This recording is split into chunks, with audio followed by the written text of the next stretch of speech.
Hello, friends. It's me, Huesto Enrico and Tuesto Dolores here, and we're talking metaphysics of music again, part two, because I don't think I did what Zachary wanted me to do last time, which was basically explain why is it explain aesthetics. Why is something better than others?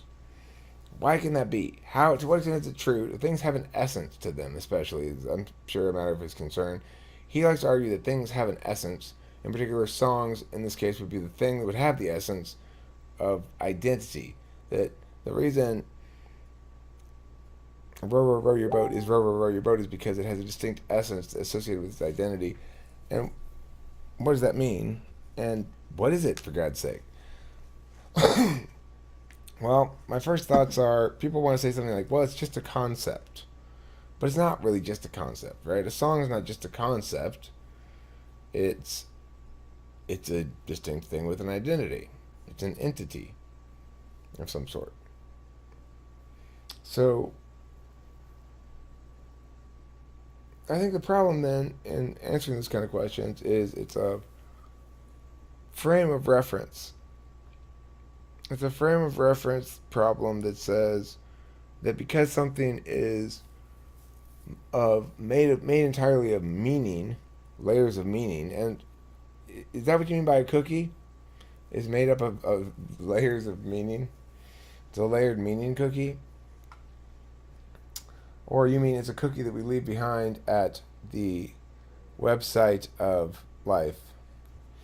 Well, I like the idea of it being a layered meaning cookie because I think people don't. There's some weird bias towards physical shit in the world. Like, things that are made out of meaning entirely are just as real as things that aren't made out of meaning. They're just subject to different rules. If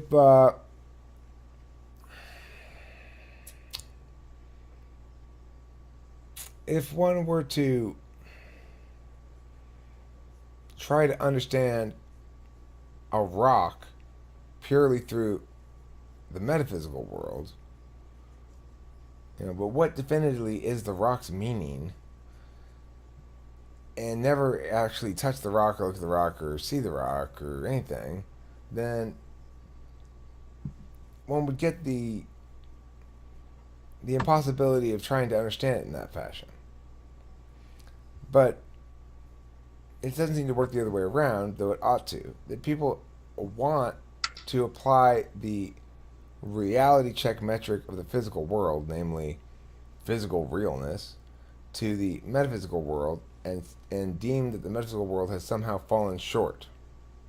But I think that's a problem because that's not what the metaphysical world's metric is, and you shouldn't evaluate it according to it.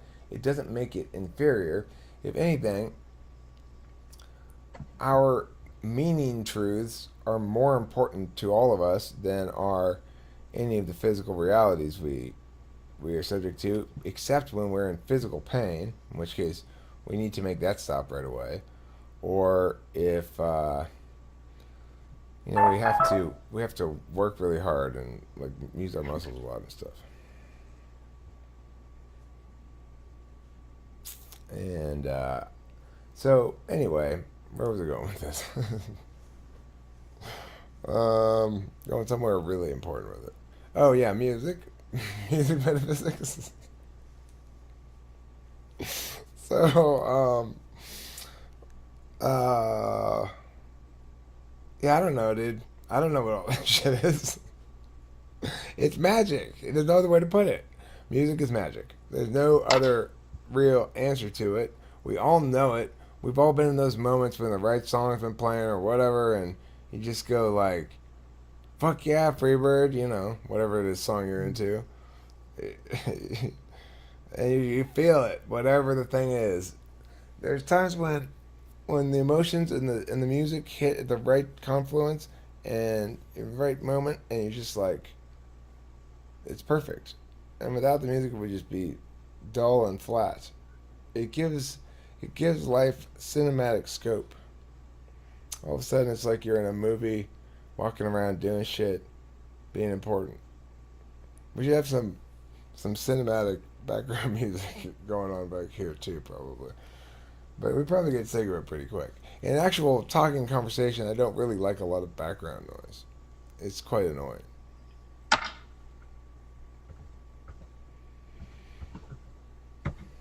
Maybe if we had some really quiet classical music playing as a general like elevator music background. Fuck that. That's just noise. Well, Yeah, I don't like really gentle elevator music. I like classical. Like that's the pretty good. Beethoven. It's good stuff, huh? I mean, Yeah. But like Beethoven, not Mozart. Those probably Mozart. like shit like that, you know, like the big freaking movements in them where they go ba da da da da da da da da da da da ba bo. Like that shit. That's good classical music.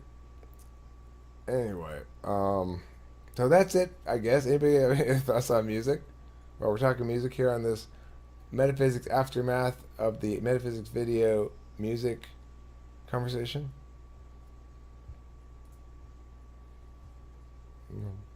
I love music, says Carolyn.